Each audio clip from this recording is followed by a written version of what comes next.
Support for your public radio station comes from our members and from Excelis Blue Cross Blue Shield, providing members with options for in-person and virtual care, creating ways to connect to care when and where it's needed. Learn more at excelisbcbs.com. From WXXI News, this is Connections. I'm your guest host, Scott Pukos. Our connection this hour is an escape, specifically an escape from 90-degree temperatures, from the things that stress us out in life, simply an escape from reality. And for my money, the best place for an escape is a movie theater. There's something magical about sitting in a dark room with friends or strangers and getting lost in a story. So if movie theaters are your happy place too, this is the hour for you. Specifically, we'll be offering a summer 2026 movie preview. The seasonal slate will largely be defined by The Odyssey, Christopher Nolan's take on the nearly 3,000-year-old Greek poem, and a follow-up to his Oscar-winning Oppenheimer in 2023. This time, there's no Barbie to complement his film, but does it need a Barbenheimer-like cultural moment to succeed? Tickets to experience The Odyssey in 70mm IMAX went on sale more than a year before the film's release and immediately sold out in cities across the continent. It's the first feature-length movie shot entirely in IMAX film. Locally, it will screen on 70mm IMAX at Tinseltown and on 35mm film at the Little Theater. Speaking of big-scale cinematic spectacle, the father of the summer blockbuster, Steven Spielberg, who of course directed Jaws, which is widely credited as the first true summer blockbuster, is back with Disclosure Day, opening June 12th. Plot details have been secretive, but it's Spielberg in sci-fi alien mode, so it comes with a lofty standard.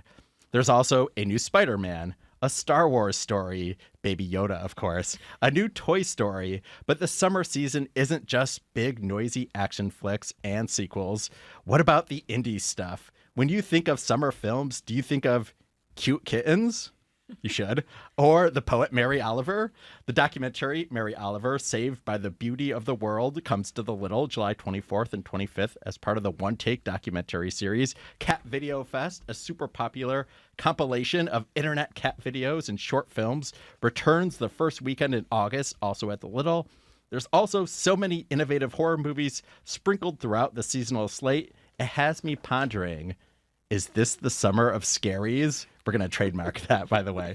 We're going to attempt to tackle it all this hour. I'd like to welcome my in-studio guest, Johanna Lester, pop culture critic for City Magazine. Hello. Welcome. Adam Lubitow, programmer for the Little Theater and director of programming for the Anomaly Film Festival. Welcome. Thanks for having me. Cielo Ornelas MacFarlane, local cinephile and visual artist. Welcome. Thanks. And of course, Matt Passantino, film critic and writer for City Magazine, and member of the Greater Western New York Film Critics Association, Gwynifka. Hi, Matt. Hi, Scott. Thanks for having me. For our listeners this hour, I'll also note that I work at a movie theater myself, the Little Theater. Yes, surprise. Plot twist here. Okay, Matt, I'm starting with you this hour. You looked ready. You looked... The Odyssey. Is it even possible for this to live up to the hype? Are we just setting ourselves up for disappointment with this one?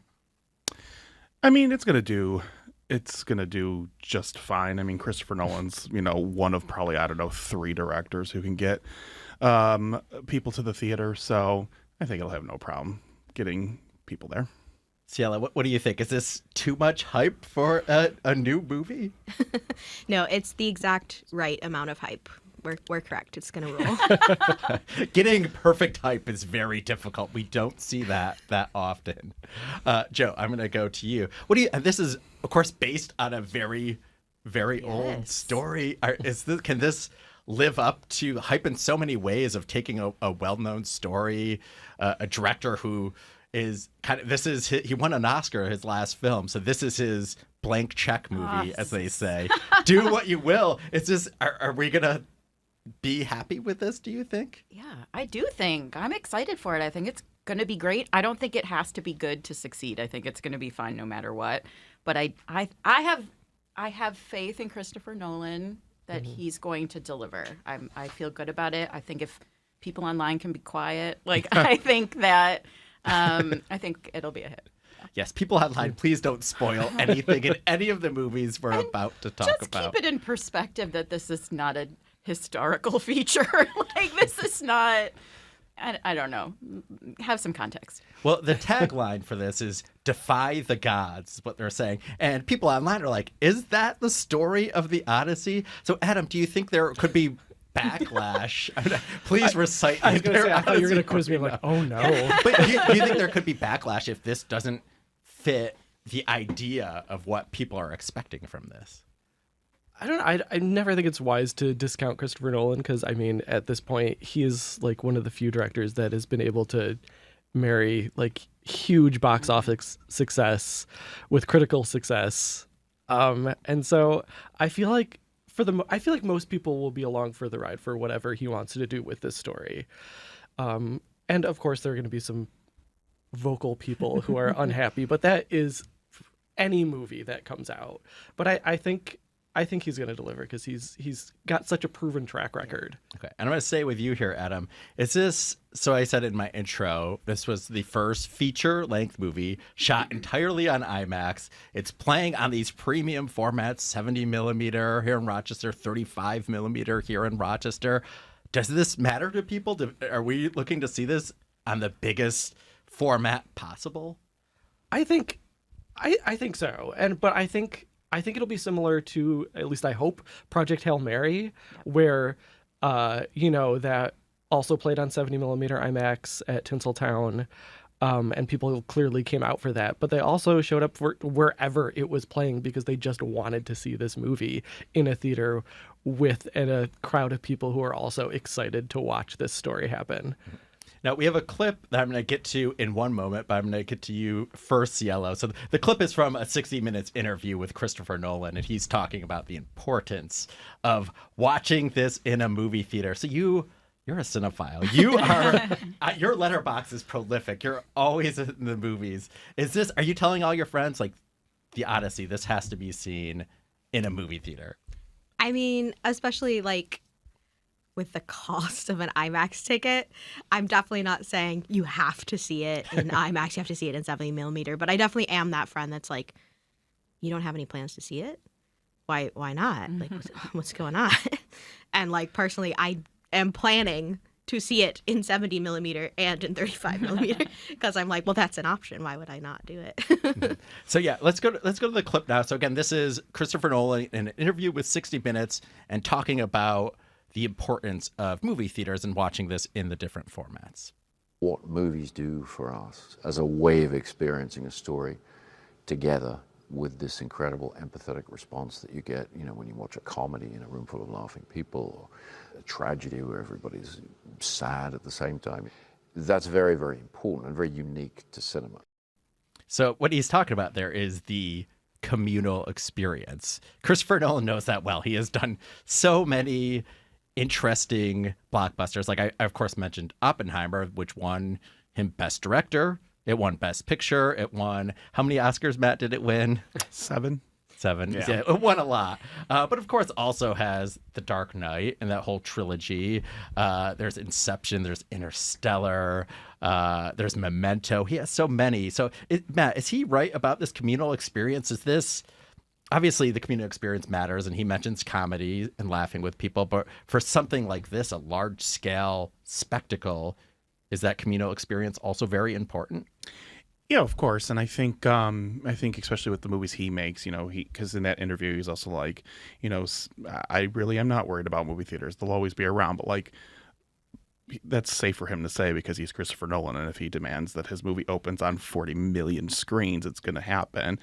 I mean, especially for comedies, I feel like that's really been lost in theaters. I think comedies have been regulated to cinema's graveyard, aka Netflix, and so we can fold laundry to something. So I mean, hopefully we start seeing more comedies in theaters, and so yeah, I agree with him on that. I mean, there's no other way to kind of leave your problems on the sidewalk and go into a movie theater and just escape. So yeah, and not to keep making the same point, but also I'm going to go to you, Joe, who I sense you'll probably agree. But Ooh, is this exciting. Let's see. is this really watching the? I don't want to sound cheesy, but the magic Oh, of man. cinema, the It is magic of the magic. movies, and watching it with either friends, by yourself, strangers, like all of this. Like, how does that enhance the experience for you? Oh, I think it's kind of unparalleled. I think there's no comparison to watching something by yourself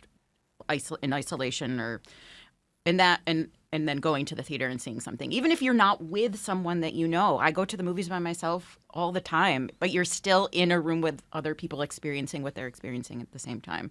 So important. And I also think Christopher Nolan makes movies about relationships. He makes movies about how people interact with each other within the world. So I think, of course, he wants the communal experience. Like, of course, he's supportive of that. That's the kind of storytelling he makes. He's in charge of. He writes.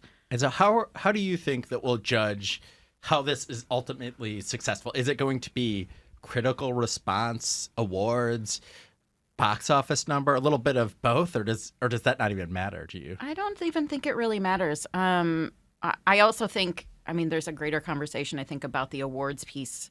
And I think once he won an Oscar for Oppenheimer, it's kind of like, okay, we can take that off the table. We don't have to approach every Christopher Nolan movie with, is this the time he finally gets an Oscar? So I think that's kind of irrelevant at this point. I think people are going to go to see it. I think Project Hail Mary, I think Devil Wears Prada 2, I think these are two recent examples of people wanting to go to the theater, wanting to see a movie, wanting to see something engaging. And I think Odyssey is just going to be like leveling up from those two. So you also mentioned Devil Wears Prada 2, Yes. Anne Hathaway, who is in... Anne Hathaway. That's not my joke, but I am repeating. That was really good. I'm going to tell people it is. Anne Hathaway, she's in so much. We talked about this a little before we came on. She's in so much. The Odyssey, Devil Wears Prada 2, Mother Mary, the other film that I have in here, the horror film. End of Oak House at the Street. End of Oak Street or something. Yes, the End of Oak Street. End of Oak I Street, couldn't nice get to job. my notes quick enough to say it. Cielo, is this the summer of Anne Hathaway in some ways? Every summer is the summer of Anne Yes. Hathaway. Oh, so if true. that's what she deigns. So true. Half the haters are just shaking Get everywhere. out of here. Yes. If you're Anne Hathaway and you're listening, you can call in at 844 Come on the show. Talk, toll free. The local number, if you're not Anne Hathaway and you're local and you want to give us a summer movie take, is 585-263-9994. You can email us at connections@wxxi.org or comment on the Connections live stream on the WXXI News YouTube channel. I'm really hoping we get Anne Hathaway down. No one will pretend to be Anne Hathaway. Don't break our If hearts. my hopes get up and then they're crushed, that will be the end of it. So we're talking a little bit about blockbusters, and I'm gonna switch gears a little and talk about another Oscar-winning director who has a big film. I mentioned in my intro, Steven Spielberg. Jaws is now more than 50 years old, 51, I think exactly. That is known as the first summer blockbuster. So anytime Spielberg is lending his name, his talents to a summer movie, my ears perk up. I personally love his sci-fi films, especially the 2000s era with AI, Minority Report. I like the War of the Worlds remake he did. So this has a look very similar to those movies for me, that grainy look. Joe, I wasn't going to start with you, but you look a little dubious. You said AI, and I got upset because I don't like that movie. But I like his other. I love Minority Report. I think that is a perfect movie, honest to God. But keep going. I agree. So Matt, I will go to you. For a name like Spielberg, are your expectations higher, or are you just? He's done so much. Does it not like register quite as much with you? I'm excited for this movie, and like just mostly because like it feels like an old-fashioned summer throwback. Spielberg is, and it sounds like, you know, kind of a backhanded compliment, but he's someone like I respect his stature and what he's done for movies more than I like get excited about a Steven Spielberg movie, because like West Side Story, that was like the first, in my estimation, first great Spielberg movie since Catch Me If You Can.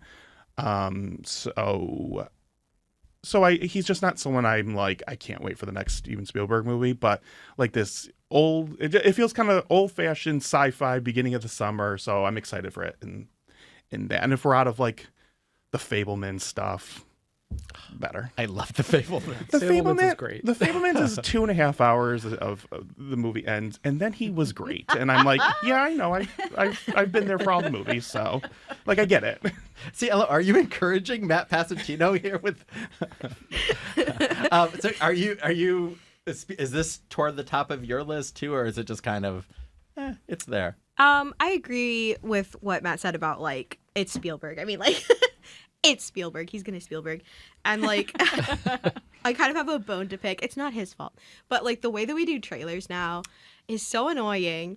So like it doesn't bother me, but like every time we've been at the Little recently, if I'm with my husband Clay, I'm like, stop, go plug your ears, close your eyes. You can't watch this trailer for Disclosure Day because they reveal so much visually about like what the characters are seeing and doing and what they look like, and it's like, wow, no, I don't want to know about this. And like I just feel like Spielberg is at that Hitchcock level where you could just put out a poster that says Steven Spielberg, No trailer needed. Disclosure Day, Absolutely. be there, and like you would still probably make tons of money with that level of promotion. Like it would be fine. You should make a scene like Donnie of Donnie's Video and I do, and just run out of the theater if we don't want to see a trailer. Oh, no, I can't see this.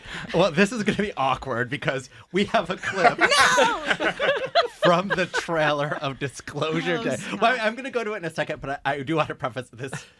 This is not a spoiler, I don't think so. I'll set this a little up before we get to it. It's the very beginning of the trailer. Obviously, no visuals for us here in the studio, and even on YouTube, we don't have a visual for this.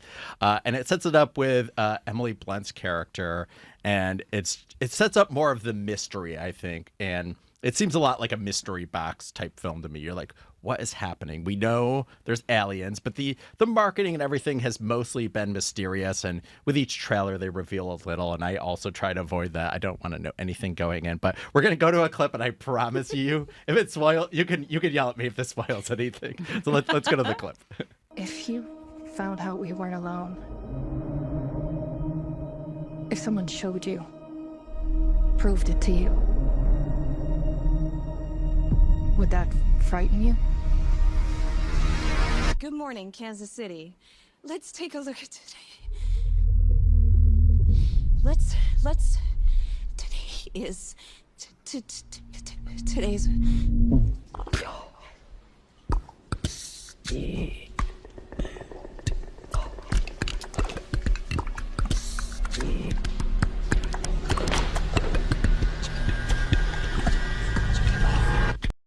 So that was a clip from the Disclosure Day trailer. I'm so sorry if someone tuned in at that moment with the mysterious like clicking noises. Like if you turn on your car and that is the first thing you hear, I'm so sorry. I apologize. It's not your car. It's the radio.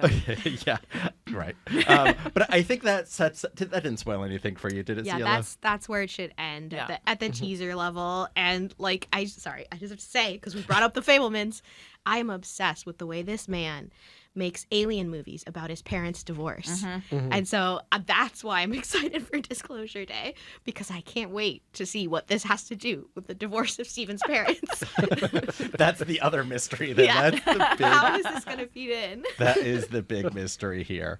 Are you excited, Adam, for the cast of this? Obviously, it's got Josh O'Connor, Emily Blunt. Like these are some big names here. Yeah, absolutely. I will say, I wasn't completely sold by trailers, but I feel like Spielberg's name and that cast, I'm a huge Josh O'Connor fan and have been since God's Own Country, so I've been on board the Josh O'Connor train for quite some time now. But Colin Firth, Coleman Domingo, I'm pretty much any of those actors. If they show up in something, I'm like, okay, you've sold a ticket. Now, Joe, do you think this is more difficult this is an alien invasion story? How many have we seen, especially in the summer movie story? And you have, of course, the top of all alien summer movie films, Independence Day, which is my personal favorite, obviously. But even with Spielberg, E.T., Close Encounters, there are so many. So does that change the way you view this, that we've seen the story a lot and there maybe isn't that many original ideas of this vein? I mean, I don't think so. I kind of trust Steven Spielberg to give us, if not a new take, at least an interesting take on an old formula. I don't know. I don't think you can have too many. I think that just when's the last time we had one? I'm trying to think that was like good, that made an impression. The fact that I can't think of one off the top of my head is maybe indicative of that. But I have one, although it may be a minor spoiler, but it was also in the marketing, which is of course Project Hail Mary. Yeah, of a very different vein too, right? This does not, which isn't this essentially does not an seem alien like story. Project Hail Mary either in terms of vibe. No, I think it's great. I think it's good to be spooky. I think it's good to be eerie in the summer. I think that's great. I think this is the right time, the right vibe. Bring it on. I have a comment in the newsroom chat here from Miles that said it gives him chills, and he compared it to Signs. Yes, that clicking for do sure. Do we think, Matt? Do you think that's a fair? Like, would you be excited if someone told you this could be like Signs? I don't know if you're a fan of Signs. I was love assuming Signs. you are. Okay, good. Yeah, sure. Sure. I'm going to go see it like opening night. Like, I'm not trying to be like, oh, well, Steven Spielberg, that hack. Like, I just. He's also listening and could call in at any moment. And I know this isn't the ideal format to see Disclosure Day because you're going to see it at the Little Theater. But like, it seems like a great drive-in movie. Oh, and I love a good summer drive-in movie. I saw Jaws at the drive-in last summer. Well, it's opening on Little Theater Day, which is June 12th, which is a celebration of all things Little. It's June 12th is the day at the Little where in 2017 we had our marquee renovated and it was relit. So the city declared it Little Theater Day, so it's actually Little Theater Day. So that's always a good reason to go to the movies. Did you get a big key? Well, I just want a big key. I'm gonna have to reach out to the city. Like, where is my key specifically? I know it's here somewhere. All right, we are gonna shift gears. So there is a question that I normally ask at the end of this program, but I want to know right now. So I'm gonna ask you what movie you're excited for. So it could be anything. It could be we have classic screenings in town. It could be something new. It could be classic. What is the thing that you want to see this summer in the movies? Cielo, I'm going to start with you. I was really debating. I'm like, who should I start with? And locked in on you. I don't know if I can give you one answer, but Hey, you can give me multiple ones. the one I'm most excited for is not a new movie. Sorry, everyone. But they're showing on June 23rd at the Dryden a 2001 indie horror film called Session 9, which I really liked the last time I saw it, which was like, a hot minute ago. But it's like a very atmospheric, spooky horror movie about an asbestos removal crew that has to complete a job in a week. And, they're going to be haunted in there. So, but it's really good and scary. And the fact that it came out in 2001 is interesting because it doesn't really fit into like how we think of horror at that time. Like, we think of jump scares and gore and a lot of over the top stuff. But this is a movie that a lot of people don't like because it's very like, just like, what if you thought about stuff too much? Like, that's what most of the scares are. The scare I live with every day. Yeah. And then on the total other end of things, like Matt was saying before about comedies dying on Netflix, I'm really excited for the RuPaul movie coming out. Stop that train. Definitely going to see that in theaters. And Scary Movie, like, same thing. I'm like, that's crazy. We're making another one of those. Cool. Scary Movie 6, right? No, it's just called Scary Movie. Oh, okay. But is it the 6th one, or is it? Am I correct on that? I don't know if I can count that high, but I'm excited that they're doing this again.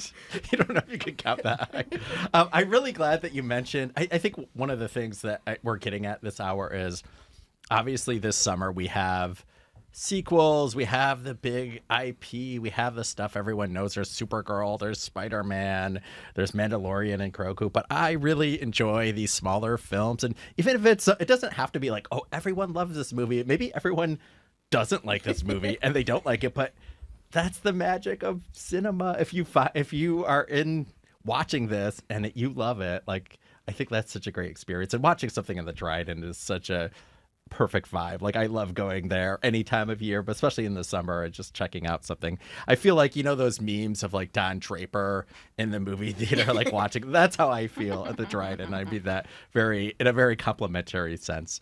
Matt, I'm going to go to you here. What are you looking forward to?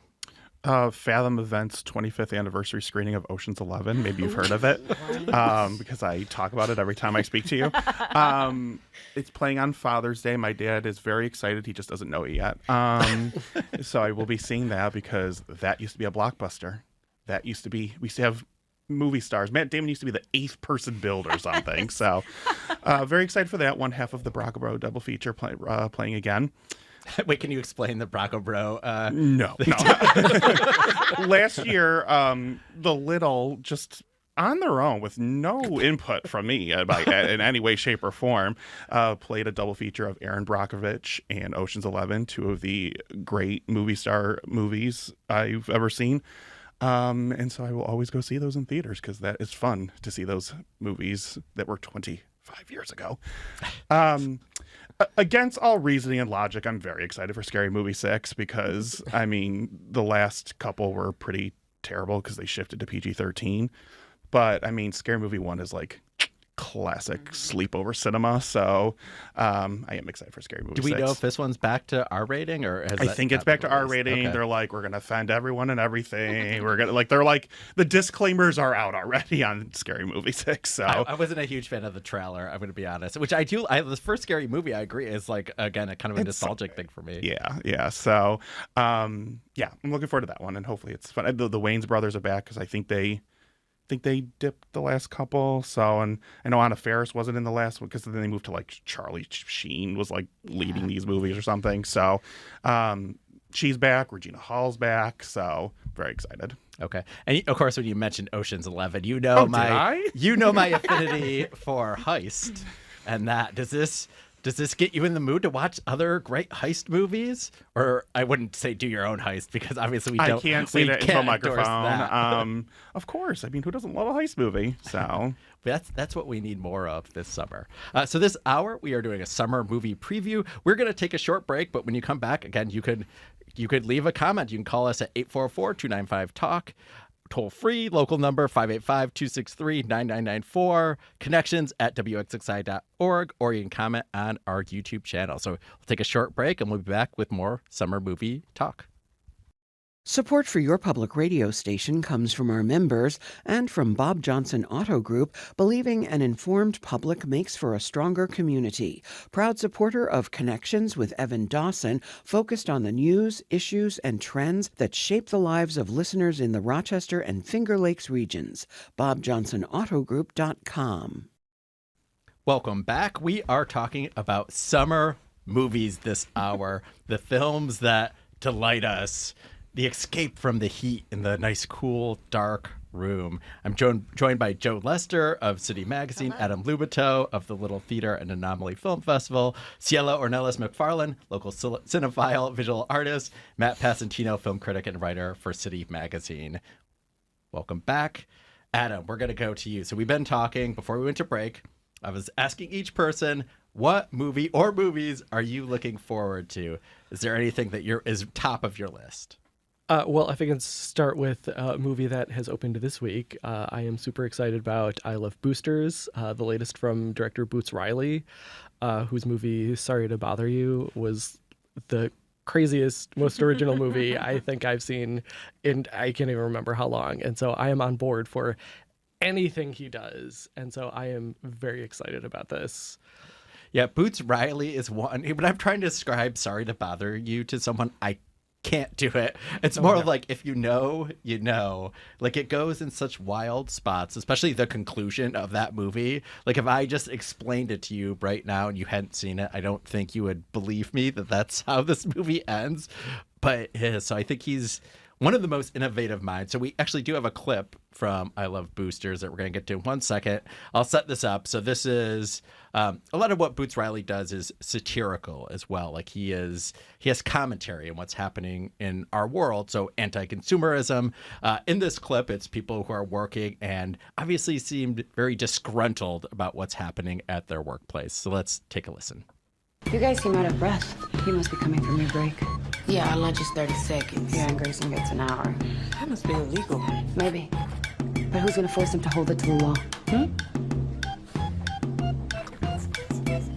Nobody, that's right. We're trying to get together to get longer breaks and a third more of our money. We gotta force this. We gotta force it. Who's we? So that was a clip from I Love Boosters, the new Boots Riley film. So Adam, you mentioned this as one of your top ones. It's also like, I think just everything about Boots Riley's aesthetic is interesting. So what we couldn't see from that clip was how colorful this movie looks and how colorful the promotion has been. I don't know if there's a way to articulate of, how like seeing one of his movies or seeing something original like that, does that just like kind of spark your imagination in ways that maybe some of these other sequels and repetitive stuff does not? Yeah, for sure. He's definitely got an original aesthetic that I think is kind of almost Michel Gondry-esque. If you like, Eternal Sunshine, that where there's things you haven't seen before on screen done in a way you're like, how did they even do that? Working on the budget that he has. And yeah, it's just a feast for the eyes. And I really respect the way he also marries those visuals with really solid ideas that he wants to get across. Yeah, we mentioned his first movie, Sorry to Bother You, which is actually playing at the Little this summer, July 30th for Art House Theater Day. And also his TV show, I'm a Virgo, I think is really interesting and creative and innovative. Do we have any other Boots Riley fans here? Are we excited for this new one? Cielo, you're excited? I'm definitely excited. And like you were talking about the colors, I am publicly advocating that when we go see it, we should all make a special monochrome outfit. Just pick something that you have, all the things that you could wear one color, and then go see it, because that would be fun.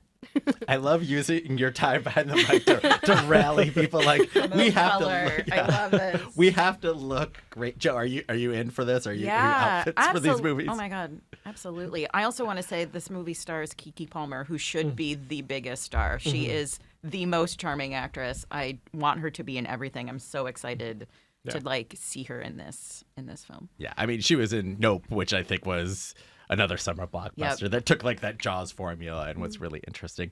Adam, what else do you have for us? Do you have any other series or anything that you're excited for this summer? I think my right behind I Love Boosters is another really original voice in movies, Jane Schoenbrunn, who has Teenage Sex and Death at Camp Miasma coming out later this summer in August. And I love what she's doing. We screened her first film, We're All Going to the World's Fair, at Anomaly a few years back. And then seeing the way she kind of expanded her vision with I Saw the TV Glow. And now Teenage Sex and Death it seems like it's kind of working in a similar vein as I Saw the TV Glow. But it looks, again, super original, crazy visuals, and unlike anything else I feel like we're going to see at the movies this summer. I realized how excited I was for that when Matt and me and our friend Donnie were at the Little, and in the Little free library that's right outside our entrance, there was a VHS tape, a blank tape, and all it said was on the side was the name of that movie, Teenage Sex and Death at Camp Miasma, and nothing else. We were so, our friend Donnie collects videotapes for Donnie's Video. Shout out to Donnie. She watched it. It was just the trailer. We were hoping it was like the movie and we could see it, but Donnie and I really know how to paint our own picture. So we were like, this is the movie. It's a screener. This is how they're promoting it. Like, this is it. We're seeing it right now. But alas. But also, I want to know if you are listening and you're the person who left that tape there, please contact me. I'm very curious about this whole process. So intriguing. So we don't have a clip for this, but I'm going to give a little plot synopsis so people can kind of get an idea of what we're talking about here. The infamous Camp Miasma slasher franchise is getting rebooted yet again. But when the latest movie's director becomes obsessed with the mysterious reclusive actress who played the final girl in the original film, a whole new kind of slasher emerges from the bottom of the lake. That is a good description. I didn't write that. That's the film description here. I'm always partial to the final girl trope. I think that is so interesting, especially when it's well done, even if it's, we've been screening the Alien movies at the Little, and of course that has a legendary final girl, Scream, which I know Matt's not at the top of the list. But Joe, are you excited for this film? Absolutely. It's Gillian Anderson and Hannah Einbinder, I think. Yes. Oh Yes. my gosh, yes, sign me up. Just I can't imagine a better pair to like lead this film. Yeah, I think again, summer movie vibes, like summer bringing like old movies into play, slasher films, etc. I don't know. A great way to spend a hot day in a cool theater. Okay. And so I now have to go to you. So yeah, Oh, if you man. just speak right into the mic here and give us, Joe, what are the Okay. movies that you are looking forward to? You know, I'm always on the hunt for a new rom-com. It's my quest in life. One Night Only, which has been described as a rom-com meets The Purge. It's directed by Will Gluck, has a spotty track record. Sorry to him, but he did direct Easy A, which I think is a perfect film. Perfect movie. Again, Best movie parents.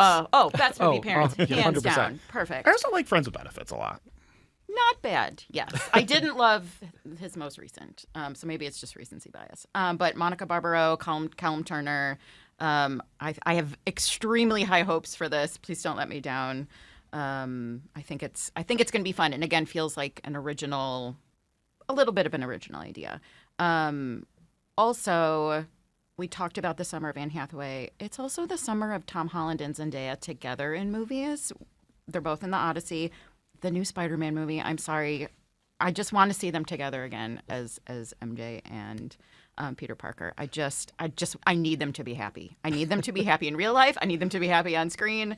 I think that series of movies is actually quite well done and quite entertaining. I'm here for that. I'm here for that pairing. I was gonna say the twist in the Odyssey is that they play MJ and Peter Parker. Can you don't tell Christopher Nolan? I'm glad we're going back to 1A only. I have that in my notes. It opens August 7th. And the only thing I have in my notes for that are the Sex Purge. Sex Purge, yeah, great. Which I agree with you on the rom-com. Like, that should be a summer staple. Oh, man. The rom-com. I mean, can we talk about this for a moment? Absolutely. Like, where are our summer rom-coms? Where are our summer rom-coms? I Netflix, so you could fold your laundry to them. No. I mean, that's unfortunately the way it's gone. Because I'm with you. I mean, Right. I don't know if I've seen the trailer of One Night Only, but like, we're just in an era where I'm like, I hope it makes a gajillion Yeah, dollars. same, absolutely. Because Will Gluck's last movie was not good, Not and great. it still made And a lot it's of made money. so much money, So absolutely. the audience is there. The audience is there. We crave it. We need it. We want it. We want to see it in a theater. Yep. We don't just want to like hang out at home and watch them. And we want them to be good. I want a good rom-com. Please hear me, cinema gods. I can't even remember. Like the last great rom-com I saw in the theater. That makes me sad. I know. I will say I did enjoy You, Me, and Tuscany. It's very charming. It was very slight. It was a legitimate rom-com. It was funny. It wasn't trying to do something different, but it kind of hit the beats it needed to hit. So I have high hopes for this. I think Monica Barbaro is very, very capable of being a rom-com heroine. I think Callum Turner can be charming. Well, one thing I found interesting about a lot of newer rom-coms, this made me think of Eternity, and we're seeing a lot of high concept ones. So Eternity That's was not a rom-com. Keep going. Yep. It's got some com and it's got some rom. But I think we are seeing a lot of like we're seeing like Palm Springs, even though that was yes. probably that was a little ways. Yeah. That was a little while ago, but That was one pandemic ago. oh boy. Cielo, do you think there's a reason we're seeing more of these rom-coms in like a high concept or sci-fi way, or do you not even agree with that? Do you think that's not off the I'm mark? definitely the wrong person to ask because I am such a fangirl shipper, and my heart, I'm like, Project Hail Mary is a rom-com. Like, what are you talking about? That little alien and him fell in love. And they are funny together as well. I rest my case. Okay, so on line one, we have Alexander from Rochester, who I think is going to talk a little bit about the Trident Theater, and I thank him for his patience as well. All right, Alexander, you're on with us. Hello. Hey, everybody. Thank you so much for taking my call. I love connections. I heard you guys talking about the Trident Theater, and I was curious if any of you made it out to the Rochester International Film Festival that I think was in April. I went to every showing. It was seriously excellent. And if any of you have made it, or I was curious if any of you have any favorites that you saw. If you haven't, you should definitely try to make it next year. I think it's... Oh, thank you, Alexander, for calling. I'm going to stay on the line here with us. I realize this is further away than I normally am. I'm like, this is a lot further for me. Does anyone have any? Did anyone go this year? I'm always a big fan of that, like all of our local film festivals as well. But I always like to see that one especially. I don't know if anyone had a favorite or if we just are overall fans of that one. I can say, I've been to the festival in the past, but I didn't make it this year. But they always show, amazing short films. Mm-hmm. Okay, so I realized also I glanced up at the clock when I was trying to reach to the phone line. I'm like, we're running out of time quicker than I thought. But one of the things, like when you mentioned teenage sex and death at Camp Miasma, Adam, I kind of feel this is the summer of horror in a lot of ways. We have seen this a few times. I mean, we had some big scary movies last summer with Weapons, to a smaller degree, Together. The summer season, oftentimes scary movies do come out then. They're not always October. So a few of the ones coming up, Backrooms, which is May 29th. We do have a clip of this, which again, it's from the trailer. It doesn't spoil anything, so I'll get to that in one moment. But some other horror movies that I'm excited for. Leviticus, June 19th. Quick description of that. 2 teenage boys must escape a violent entity that takes the form of the person they desire the most, each other. So it's a forbidden love story in some ways, too. Of course, we mentioned Teenage Sex and Death at Camp Miasma, which is August 21st. So I'm going to go back to Backrooms, which again is May 29th. So it's coming out a week from today. This one is based on mystery. I think it's a lot of intrigue. They haven't revealed a lot in the trailer. The director, Kane Parsons, is only 20 years old. He has a series on YouTube. Congratulations, Similar. Does anyone want to tackle to explain what Backrooms are to our audience? Do we have any experts here? We're shaking our heads. We don't have time for that. Okay, well, in that case, I'm going to go to the clip, and it'll give you a little bit of sense of it. It's basically this mysterious, it's these liminal spaces, and it just kind of opens up horror and terror that you aren't expecting. So let's take a listen to the clip from the trailer. All these rooms, this place builds them. It's like a maze. It just goes on and on. Sometimes I'm scared I'll get lost. Clark, can you hear me? I don't understand. What is this? So that was a clip from Backrooms, opening May 29th.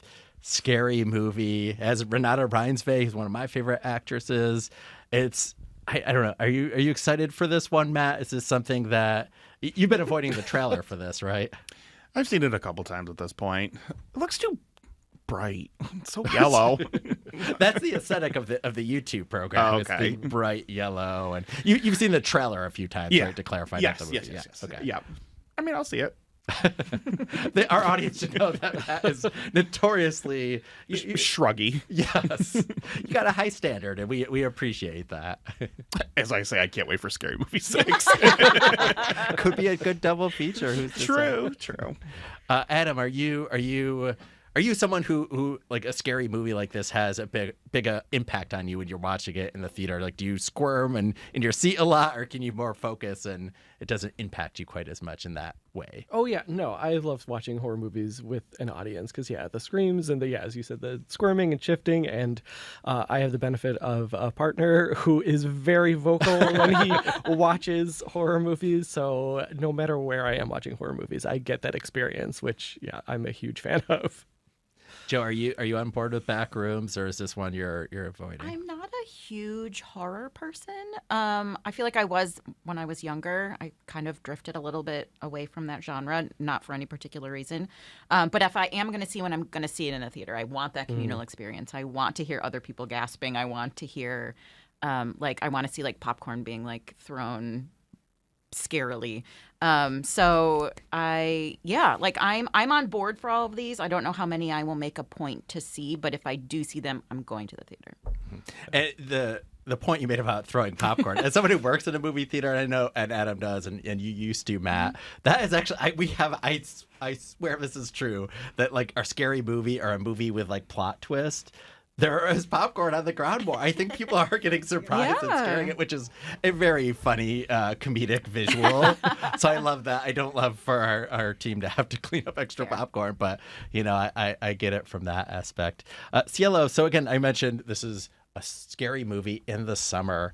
Is there a reason, do you think, that this type of film is being released now in May, or we have some in July and June and August as opposed to October? Is there a reason in your head for that, or do you prefer that they're all during spooky season? Spooky season is definitely a year round. Spooky season lives in your heart. So true. And Blumhouse would like us to agree with that. But yeah, I think Backrooms is really exciting, and it's super cool that this director is 20 and getting this kind of insane investment behind him. Same with the director of Obsession, which is out now. Like, these are both young people who made art and put it on YouTube, and people noticed and said, hey, that's cool. Would you like more money to make more art? And that's awesome. And Joe, so we're seeing, I think, more up and coming directors like Cielo had mentioned. Do you think, is that, obviously I think that's something we're hoping for, but do you think this trend will continue where these young filmmakers are given the ability to do that? And maybe these are both men, like, do you think we could open up and have women and all sorts of young filmmakers? Scott, I'd really love to see it. Yeah. I know, love that to be the case. Please forecast all of Hollywood for me, Joe. Oh, well. I think to Cielo's point, like, younger people are finding different avenues to put their art out. They're putting it on YouTube. They're putting it on social. They're putting it on the internet somewhere. And that's how it's being discovered versus maybe more traditional methods from the past. I think it can only lead to good progress in that respect. Okay. So Adam, you had mentioned, of course, Teenage Sex later as a movie. Are there other horror movies that you're excited for? So I mentioned Leviticus, maybe Backrooms. Are there any perhaps that I missed? I was kind of looking through the lineup of different scary movies, but is Leviticus one that's been kind of at the top of your radar? Yeah, as well? I'm very interested in that since, it played Sundance, South by Southwest, and I've just been hearing great things about it. And I love me a queer horror movie. And I've heard it has big It Follows vibes, which is golden to me. Oh yeah, and that was the other horror movie, was from the director of It Follows, was the our Oak Street one, which is somewhere in the notes, our Anne Hathaway film as well. And Ewan McGregor, I think? See his first movie, because It Follows is not good. So see his first movie, Myth of the American Sleepover. Oh, can you? I actually don't think I'm super familiar with that. Can you just give us like a short little? No, I saw it so long ago. You just know that you remember the vibes. Yeah, it's like a coming of age hangout movie. Yeah, it's like from 2010 or 11. Okay. So I think we have a few more minutes. So there are so many summer movies we were talking about beforehand. I tried to name as many as I could in our intro. And I should mention too, before I ask this next question, at the Little, we are offering some sensory-friendly screenings in partnership with Move to Include. So on Disclosure Day, which we talked about, our second weekend, we'll have that. And also another movie, which we have not talked about, a war movie that opens next week, Pressure, the second weekend, where we have sensory-friendly screenings. So what that means for these shows, the auditorium lights will remain on and dim. The sound will be turned down to provide a safe and accepting environment. People can get up and move around and walk around. It's a good way to experience a movie, especially in that format. So again, those are sensory-friendly screenings. There will be tickets on sale later. They aren't quite available yet, but it's for Disclosure Day and Pressure. So Cielo, there are so many movies. Is there something else you would like to give a shout out to that you're excited for? It could be one of the big sequels. We haven't even talked about like Toy Story or Spider-Man too much or anything, but is there another one that you're excited about and you want to just give a shout out to while you have the mic? Embarrassing, but definitely on that level of movie. I am excited for the He-Man movie. I am gonna go see that. Which is foolishly didn't call it the He-Man movie. It's called, what is it called? It's called Masters of the Universe. But I'm a sucker. What I like about that is they did, I think it was LA, they had the drone show of Skeletor in the sky. And our artistic director at the Little, Matt, pointed out a tweet to me that said, what if someone is not familiar with this IP at all and they just look outside? What is that? And there's a giant Skeletor in the sky. You're like, well, This is it. End of days bound to happen. Matt, is there anything else? You've mentioned a few, but anything else that is kind of, it maybe looks like a Matt Pasentino movie to you? I don't really know what the invite is about. That is a trailer I am avoiding because I've heard such good things about it, and that it's like probably a little cringe comedy. I think it's a little Who's Afraid of Virginia Woolf, perhaps. Sign me up. I love people arguing. Seth Rogen, Olivia Wilde directed. Olivia Wilde. Yeah. I mean, Booksmart is one of the best comedies of the last 10 years. Yes, 100%. Some of us are proud Don't Worry Darling defenders because we just love a good mess. And I think she kind of got a bad rap off of that movie, which I think is pretty darn entertaining for how bad it is. So I'm looking forward to that one. I really like the Tom Holland Spider-Mans, but this one, but in terms of big blockbusters, I'll always look forward to them because I think Tom Holland is a great Spider-Man. All right. Adam, I'll go to you. Do you want to, so I'm going to switch gears a little and ask you something more specific. Hopefully that's okay. Do you want to tell us a little bit about Bleak Week? Woo! I was just thinking, how am I going to squeeze this in? Tell us about how we could have a bummer summer. This is happening at the Little Theater June 5th through 11th. It is a festival started by the American Cinematheque in LA, just showing movies that are guaranteed to bum you out. And I am super excited. After success at the American Cinematheque, they reached out and invited other theaters to participate. So we have an amazing lineup of very sad, very depressing movies. But the way to watch those is with a crowd, all crying and sobbing together, because that is cathartic. That is the way to experience these movies, and it'll be a good time. I like how we took that full circle, the communal experience. It's for sad movies, too. Joe, real quick, another movie that you're excited for. You want to let us know? I just want to make a point about Pressure, that I love a World War II movie. I think it's hilarious that we've kind of run out of ideas, and now we're doing one about the weather. I just think that is sublime, and Andrew Scott has a great mustache, and I will see that movie. All right, thank you so much to our listeners here on this Arts Friday. I'd like to thank my guests, Joe Lester, Adam Lubitow, Cielo Ornelas MacFarlane, Matt Pasentino. Thank you to the best team, the Connections team behind the glass, Julie, Rob, Mary. They're the best in the business. Woo! We have Rah Rah Riot playing us out, shadow casting. Thank you. We'll see you next week.